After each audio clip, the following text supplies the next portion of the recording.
Hello students, चलिए gravity के आगे के कंसेप्ट पर डिस्कशन करते हैं, समझते हैं आगे के कंसेप्ट हमारे क्या हैं।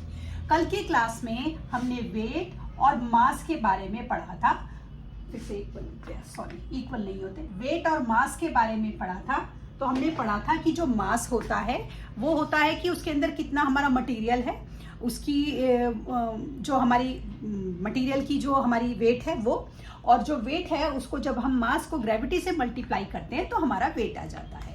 अब आपको एक और इंटरेस्टिंग चीज आज बताते हैं। देखिए, अब हम अर्थ के रहने वाले हम लोग सिटीजन्स हैं, तो हमारे जो अलग अलग साइंटिस्ट हैं बहुत सारे एक्सपेरिमेंट्स करते हैं स्पेस के बारे में। बहुत सारी चीज़ों के लिए हमें नासा या हमारी इसरो जो है बहुत सारे अलग अलग एक्सपेरिमेंट्स हम सुनते हैं और हमारी नॉलेज को वो कितना बढ़ाते हैं।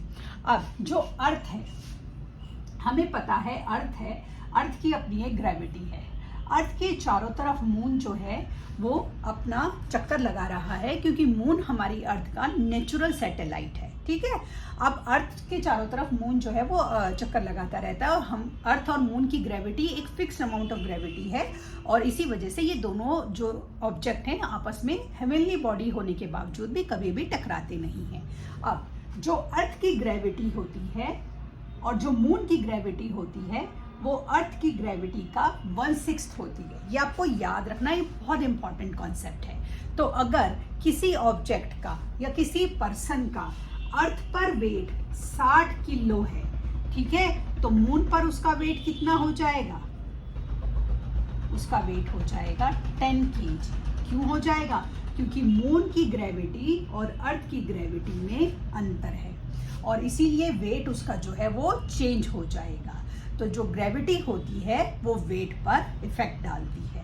क्योंकि ग्रेविटी वेट का एक इम्पॉर्टेंट पार्ट होती है, तो वो वेट को चेंज कर सकती है। अगर किसी ऑब्जेक्ट की ग्रेविटी 0 है तो उसका वेट भी 0 हो जाएगा, लेकिन मास कभी भी 0 नहीं होगा। ठीक है, अब हमने ये कंसेप्ट कर लिया कि अर्थ की ग्रेविटी और मून की ग्रेविटी जो है वो एक दूसरे से 1:1/6 की रेशो में होती है। ठीक है, अब मैं आपसे एक क्वेश्चन पूछ रही हूँ, एक सिंपल सा।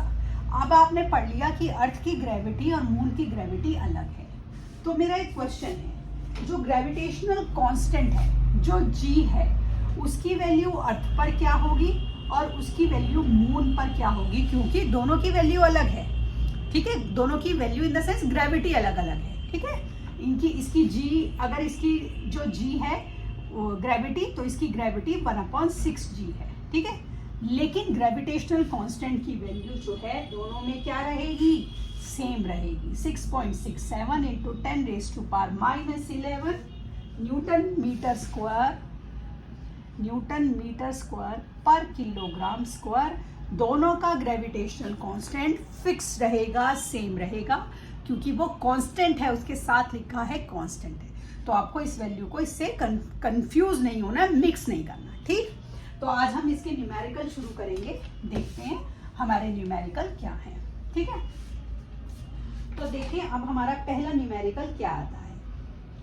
हमारा पहला न्यूमेरिकल है, the mass of an object is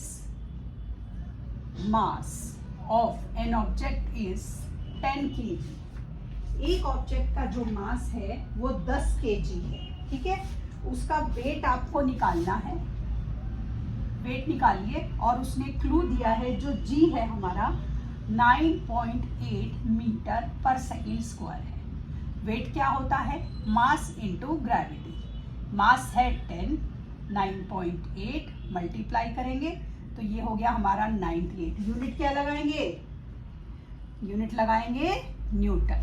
तो इस तरह से हमारा मास और वेट अलग हो गया। क्यों अलग हो गया? Due to the change in gravity. ठीक, पहला क्वेश्चन हमने कर लिया। अब हमारा अगला क्वेश्चन देखते हैं क्या है। हमारे अगले क्वेश्चन में दिया गया है, the weight of a body is 50 newton. Weight जो है आपका 50 न्यूटन है। ठीक है, इसका मास निकालना है, जबकि जो जी है हमारा 9.8 मीटर पर सेकेंड स्क्वायर है। तो मास कैसे निकालेंगे? मास हमारा हो जाएगा weight divided by gravity. 50 divided by 9.8। ठीक है। डेसिमल के बाद नीचे एक जीरो था तो ऊपर 10 लगाइए, सॉल्व कर लेते हैं। ये हो गया 500 डिवाइडेड बाय 98, ओवरराइट हो गया, 1 मिनट रुकिए। 500 डिवाइडेड बाय 98, ठीक है। तो करते हैं 500 डिवाइडेड बाय 98, 5 पर गया, डेसिमल लगाया, एक जीरो, फिर 1 पर गया, तो ये हमारा अप्रॉक्स आ गया 5.1। क्योंकि मास था तो केजी, यूनिट जरूर लगानी है न्यूमेरिकल में। तो हमारा ये क्वेश्चन भी हो गया। अब देखते हैं अगला क्वेश्चन क्या दिया गया है। अगले क्वेश्चन में उन्होंने हमें दिया है write down the weight of 50 kg mass on the earth. Mass कितना है? 50 kg, ठीक है। और ग्रेविटी कितनी दी है? 9.8 मीटर पर सेकेंड स्क्वायर। वेट निकालना है, m इंटू जी, तो 50 इंटू 9.8, एक डिजिट के बाद डेसिमल, 490 वेट है तो क्या लगा देंगे? न्यूटन। 490 न्यूटन आ गया, ठीक। आइए अगला क्वेश्चन करते हैं। अगले क्वेश्चन में देखिए क्या दिया है। अगले क्वेश्चन में दिया है if the weight of a body on the earth is 6 Newton. एक ऑब्जेक्ट का अर्थ पर वेट 6 न्यूटन है, ठीक है। वेट दिया है, मास दिया, the weight of a body, हाँ वेट दिया है हमें, मास नहीं है। व्हाट विल बी, ये अर्थ पर है, हमें क्या निकालना है? मून पर निकालना है, ठीक है।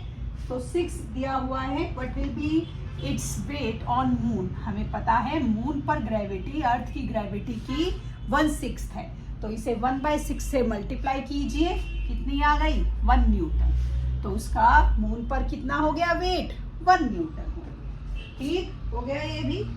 आइए अगले क्वेश्चन की तरफ मूव ऑन करें, देखते हैं अगला क्वेश्चन क्या है। ध्यान से सुनिएगा, थोड़ा सा डेटा ज्यादा है। उन्होंने कहा calculate the force of gravity between 2 object of mass 50 kilogram.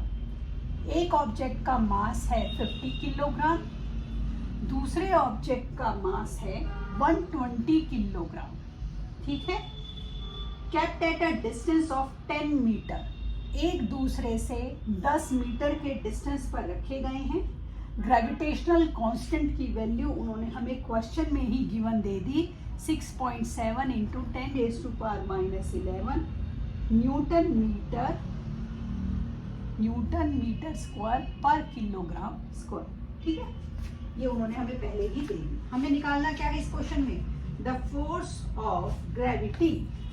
तो फोर्स का पहले फॉर्मूला बताइए, क्या होता है? G into m1 into m2 upon r का स्क्वायर, ठीक।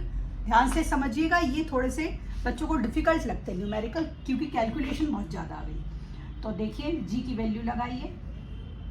अब पहले मैं आपको एक बात समझा दूं, जो G की वैल्यू है वो देखिए क्या है? न्यूटन मीटर स्क्वायर पर किलोग्राम स्क्वायर, यही है। तो जो आपका R है वो मीटर में होना चाहिए, जो आपके मास हैं वो किलोग्राम में होने चाहिए। अगर ये सेम नहीं है, मतलब ये सेंटीमीटर में या किलोमीटर में, तो मीटर में कन्वर्ट करेंगे, और ये किलोग्राम में ना होके ग्राम में है तो हम किलोग्राम में कन्वर्ट करेंगे।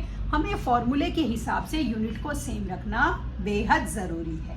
तो 6.7 इंटू 10⁻⁻11 50 इंटू 120, आर था हमारा 10 मीटर, तो 10 का हमारा हो गया स्क्वायर, ठीक है। जब मैं इसको 10 का स्क्वायर करूंगी तो ये मेरा क्या हो जाएगा? 6.7 इंटू 10⁻⁻11 50 इंटू 120 अपॉन 100। अब बच्चे तो इतनी कैलकुलेशन देख के बिल्कुल बावले हो जाते हैं, मैम कैसे करेंगे, तो बहुत ज़्यादा है। फिलहाल ये वाले क्वेश्चन में कैलकुलेशन कम है, 1 0 से 1 0, 1 0 से 1 0, 12 5 60, ठीक है। 60 को मैंने 6.7 से मल्टीप्लाई करा, 1 मिनट, तो ये मेरा हो गया 6.7 इंटू 60। तो ये आ गया मेरा 4.02 इंटू 10⁻⁻11। सॉरी मैंने डेसिमल गलत जगह लगा दिया। ये है 402। ठीक है, अब हमें साइंटिफिक नोटेशन में डेसिमल एक डिजिट के बाद लगाना होता है। ध्यान से सुनिएगा मैं क्या बता रही हूं आपको। 1 2 डिजिट आगे खिसकाया 4.02, तो इसमें से 2 को आप प्लस कर दीजिए क्योंकि इस साइड गया है। 4.02 इंटू 10⁻⁻9 प्लस करना है आपको क्योंकि इस साइड मूव किया है। अगर दूसरी साइड मूव करेंगे तो माइनस करेंगे। तो एक माइनस था एक प्लस था, आपस में -9। ये हमारा क्या आ गया, क्योंकि फोर्स था तो ये न्यूटन में हमारा आंसर आ गया। इस तरीके से हम ग्रेविटेशनल कांस्टेंट के न्यूमेरिकल करते हैं। आगे के न्यूमेरिकल अगली क्लास में करेंगे। तब तक के लिए शुभ रात्रि।